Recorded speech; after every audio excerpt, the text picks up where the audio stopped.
So our final speaker today wants to transform aviation through airships. He is an entrepreneur in aviation and lighter than air technology, introducing sustainable skies through hybrid airships. He has a mission to enable aeronauts to have access and to experience the most remote and pristine regions in style and comfort without leaving a carbon footprint. I'm pleased to welcome the CEO and president of Ocean Sky Aviation, Carl Oskar Lawaczeck. Welcome, Carl. Thank you very much. So my name is Carl Oskar Lawaczeck. I'm the CEO of Ocean Sky Cruises, founded in Sweden in 2014. The Ocean Sky project was initiated to contribute in commercializing large-scale airships. That's the reason we founded the company. The founders come from building and developing and operating airlines, mostly from entrepreneurial angles. I myself, I'm a commercial pilot with a background in economics, in logistics and transportation systems from Gothenburg University in Sweden. So in two words, our company is basically focused on one thing, generating demand for airship services. We want to contribute in building an airship industry, not just one airship, not 10 airships, but hundreds, or maybe even, if we can dream, thousands of large-scale airships. We believe in this technology, but in order to build an industry, there has to be a few things in place. So one, it has to be, there must be a reason for existence of that industry. The why should we build an industry of airships? The two is a strategy. It must be a strategy, a roadmap or plan to reach that goal, a feasible one. And then three is a very, sometimes very overlooked, I think, personally. It's a successful launch. Successful launch is everything is hinged on the entry point of a new technology. A failed beginning means an uphill battle and a risk of a very slow progress. And we can't afford to fail. But how do we define success? So what is success? In success, we include, there must be an engineering success. The airship must be proficient. There must be an operational success. That means that we cannot have any accidents. We must have proficient operations. We need to understand how to efficiently maneuver an airship, both in the air and on the ground. And there must be a commercial success. And this is where we are trying to contribute on the commercial success, because just because you build an airship doesn't mean that everything goes well from there and we will build hundreds or thousands of airships. There must be profitability for airships in early stages, in our belief. All these three parts have to come together for what we think revival of airship into commercial skies to happen. So let's start with the why. Why should we have airship darkening the skies? Well, the why is, it's a big why. As Johannes was explaining before, airships have a lower energy footprint, and this is really key, because let's take a step back and do some first principle thinking. What is the climate crisis? What is a climate crisis? The climate crisis is really nothing else but an energy crisis, or better said, a clean energy crisis. We don't have enough clean or renewable energy to supply for all our activities on Earth. That's why we're having this crisis. This is a problem, as you probably already know.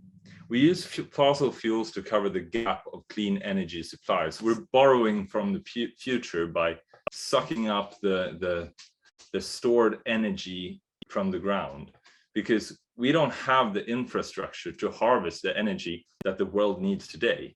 In fact, 75% of the world's energy production or consumption, which is in balance, it's the same basically, must be sourced from fossil fuels. 75%.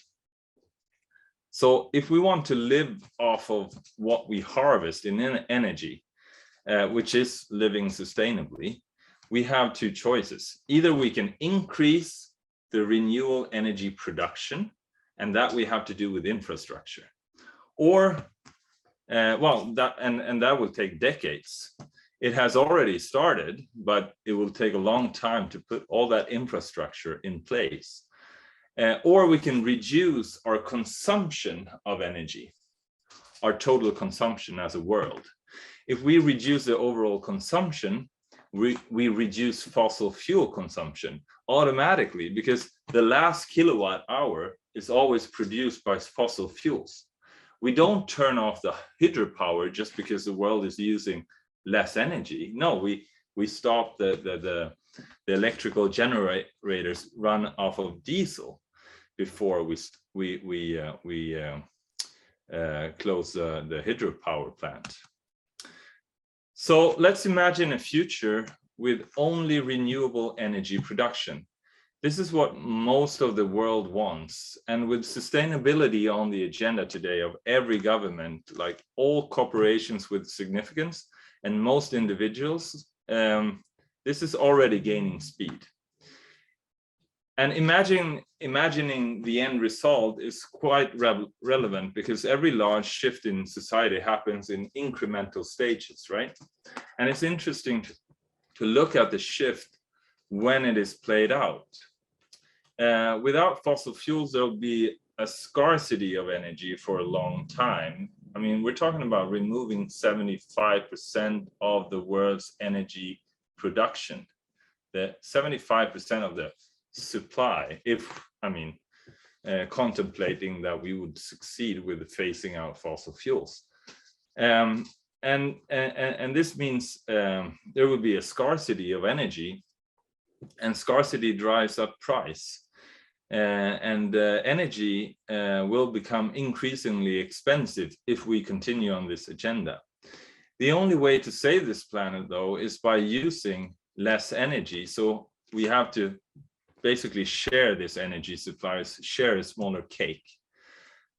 In the transportation sectors, the winners are those technologies that require less energy, since they can operate cheaper.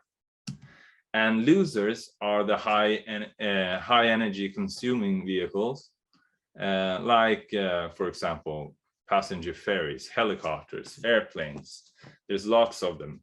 And this picture actually tells what Johannes said in his speech, that in one single picture, that this is the Macon.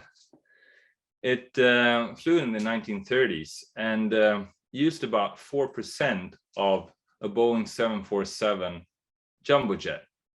But if we could build the Macon today, chances are that it could carry the same amount of passengers, because we can build things so much lighter and with so much more potential. And aviation's challenge, aviation is actually the most challenging of all industries to make sustainable, because just simply because of the law of physics. It requires energy to lift weight upwards, with one exception: lighter than air technology. And I think this challenge lays a foundation to something much greater than the lighter than air technology itself. I think that airships can become a symbol, a messenger of humanity's transition to sustainable activities on Earth. If we can fix aviation, we can basically fix anything. In the past, airships were successfully used as propaganda tools. This wasn't a bad idea in itself, although the message at the time in the 30s were quite controversial. But airships are clean, they're quiet, non-intrusive, despite their majestic size. Airships are slow, but resilient trends in the travel industry, we're talking about passenger travel, is to connect with yourself and the real values in life, where time optimization is viewed in a different light. It's where being present and enjoying the experience of family, friends, or colleagues in quality ways are increasing in importance. And airships are spacious, and one of the core pillars of luxury is comfort. In order to have comfort, you must have space. Space increases our standard of living. These attributes forms a powerful message, and we note that the narrative is crucial to succeed with the revival of airships. Building the sensation of airships is a task not to be considered lightly. History is a pillar in the narrative of airships. And it's an untold story with fantastic achievements in early days of when mankind learned how to fly after centuries of dreaming about it, really after centuries. And the connection with the challenges of our time and the challenges of the past builds a bridge with our heritage and our culture and where we come from. The challenges of the past were exploration and national pride and boasting achievements. Today, those challenges, the challenges of our generation, is sustainability. And then hope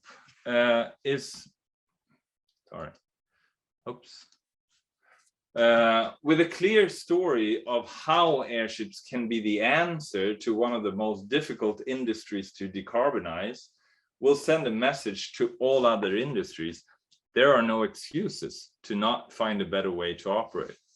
But again, the narrative here is core in our perspective, in our perception.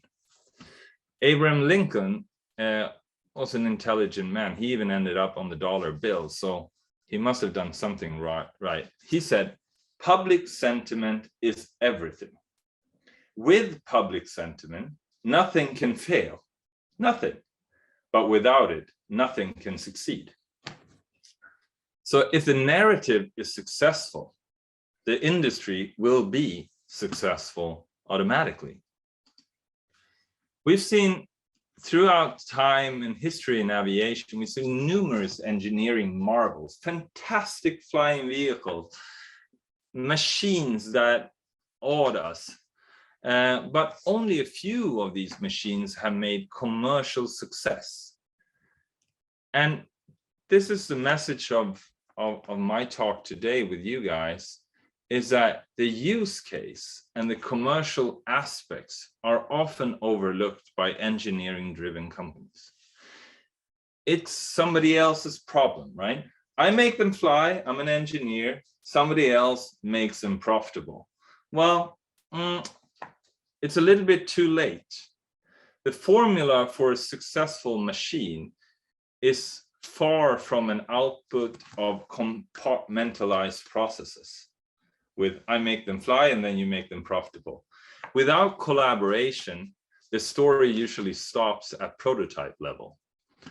It's not easy to build an engineering marvel, and it's even harder to make an engineering marvel a success in commercialization. Two challenges in one, and then you have to operate it flawlessly too. In the picture you have Concorde and the Konkordsky from Russia, famously called the Typical 144. Concorde was never a commercial success. It flew for many years, but it was only British Airways and Air France that had the governments paying for the development of these great engineering marvels. But they never made any money, and they couldn't sell it to any other company. Singapore Airlines tried, wet leased it for a couple of weeks, I think only. But then they stopped operation because it was just too expensive. The Typical 144 was even a worse commercial failure. The Hughes H4 Hercules on the right there of Howard Hughes was didn't ever make it to commercial uptake. The Dornier X was not a commercial success either. The Antonov 225 is an amazing airplane. It's a marvel of our times, but I think they built one or two. And then we have the Caproni, which even looking at the picture can tell you that it wasn't a commercial success. But it happens over and over in history that the aviation produces engineering marvels, and I would be so unhappy if that would happen to airships, because humanity really needs to build a lot of airships, and therefore we have to succeed in making them an engineering success, an operational success, but also a commercial success. So now you ask me, how do you do that? Well, how to make airships commercially successful. And of course, our view in Ocean Sky, the key is not in its ability to land everywhere.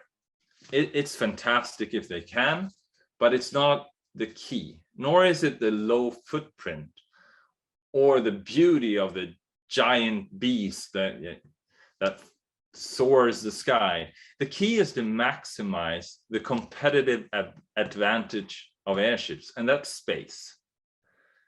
Nothing else in the world of flying machines has a capability to offer as much space as an airship can do. Space means comfort, and I mean this for both passengers and cargo. I'll get to the cargo part, but the passenger is obvious. Space equals comfort, comfort equals luxury, luxury sells, sales drive revenue, obviously, revenue generates profits, profits builds industries. There's nothing else than profits that can build an industry. That's why we need to generate profits from the start, in our beliefs. There's other ways to do it, other strategies. In this case, with airships, with these massive investments of billions of dollars, I think that we need to show profits at an early stage in order to scale up the industry. In the picture here is comparison to an airplane, where the alternative cost is space limited, or the alternative cost is space in an aircraft. The alternative cost in an airship is, although, weight. And this is super important to understand if you're an economist and you want to calculate business cases for airships. So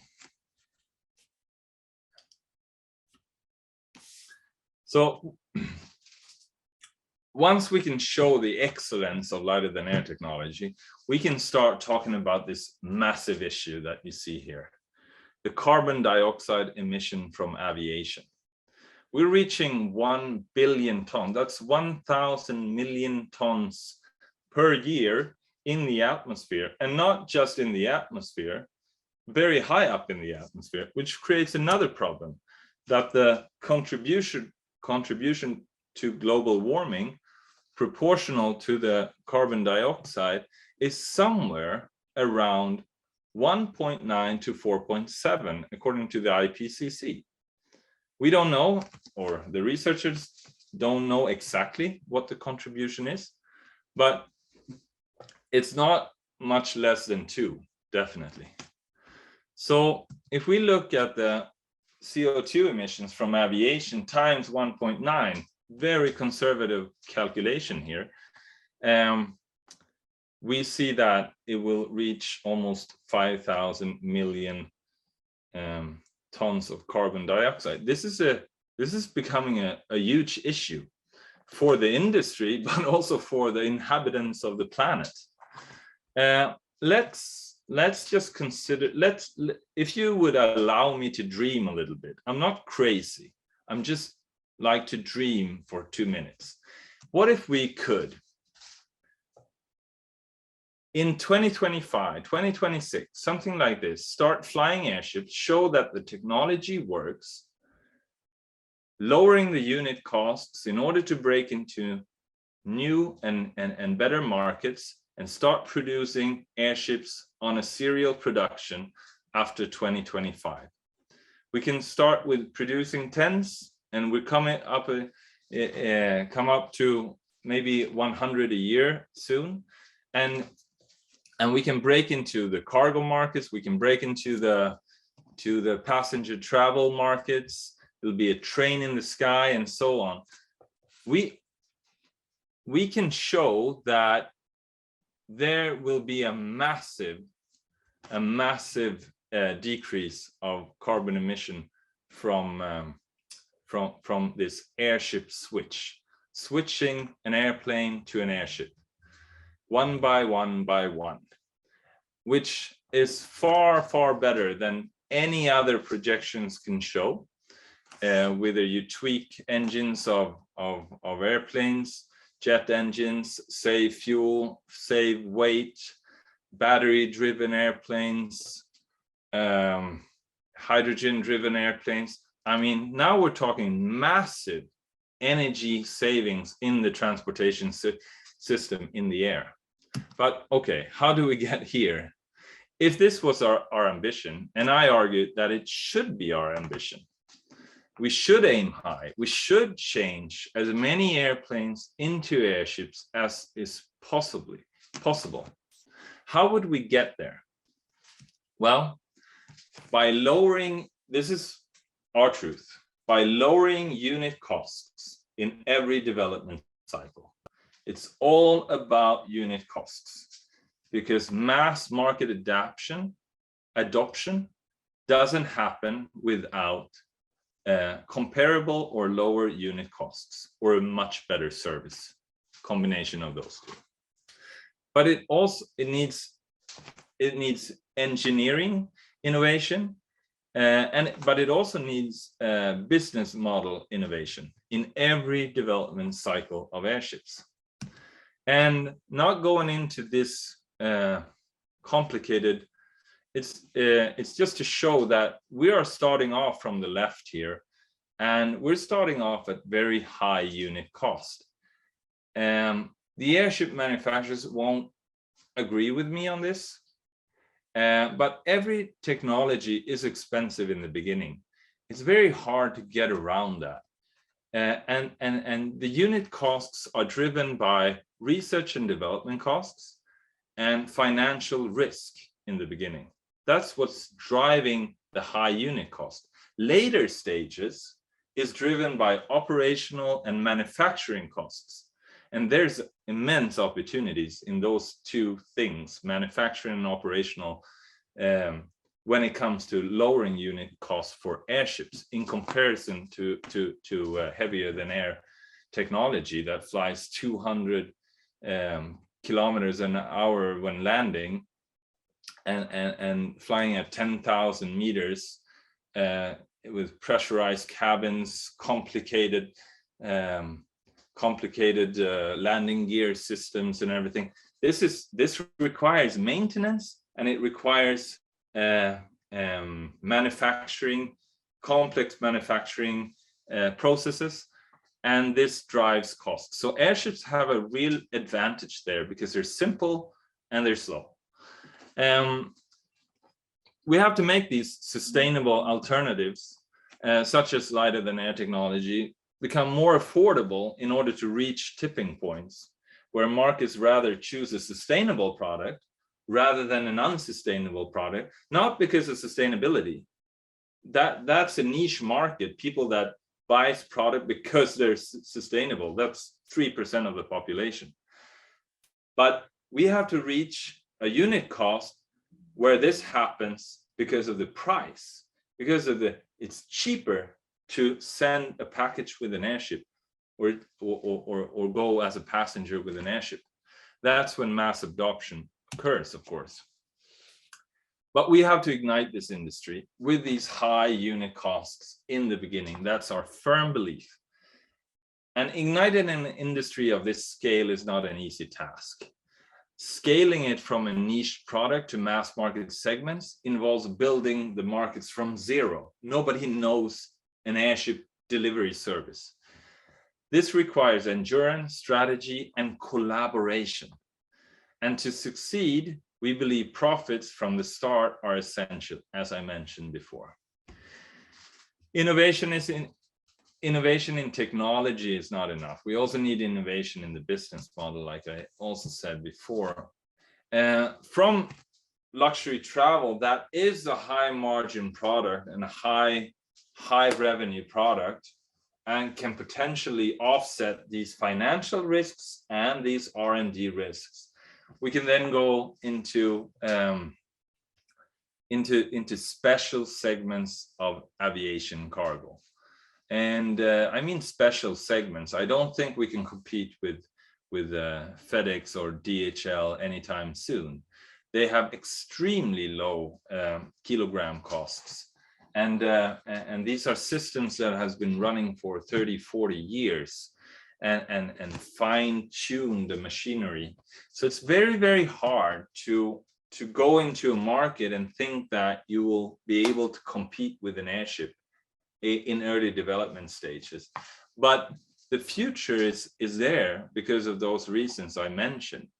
The operational and the manufacturing costs that drives the unit costs are very low for airships. It's the R&D and the financial cost, which is related to the risk. That's the drivers of the high unit costs in the beginning. But that's passing with that's something that decreases with operational proficiency. When unit cost decreases to the point when we can enter passenger travel market, that's where it's really, really interesting. Then we have a mass market adoption, in my firm belief. And passenger travel, I'm just going to make a little pass at passenger travel. I know that people say airships are slow and they're concerned about this for passenger travel. I think it's completely wrong to be wrong. It's not necessary to be concerned about this, because airships is a different product. If you want to go to somewhere in Europe from Stockholm, which is Northern Europe, and you want to go to Southern Europe, you'll have to get up in the morning very, very early to catch the first flight to Southern Europe if you want to get there any time before noon. So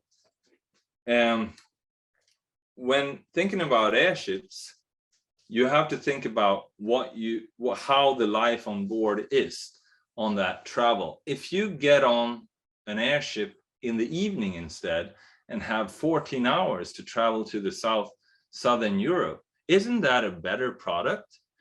For me, I would choose that any day, not because I'm an airship geek, but because it's a better product. You sleep on the airship, you get your own cabin, and back to what I said before, it's key to give space. Instead of time, we can give space, because space is a luxury pillar. If you give space, you can then sleep, you can work, you can eat, you can do something else, you can hang in the bar. And this gives value where the essence of time changes, this perspective of time changes.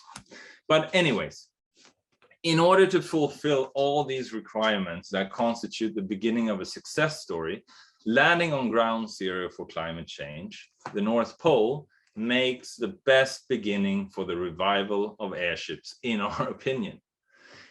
In the physical edition of this Airship Symposium, expected to take place in Canada in October, if I understand it correctly. We'd love to tell you more about this expedition of a lifetime. Now, this was just a teaser or an explanation of the logic behind why we should go to the North Pole, and why why on all places on Earth we chose the North Pole. Thank you. That's it from me.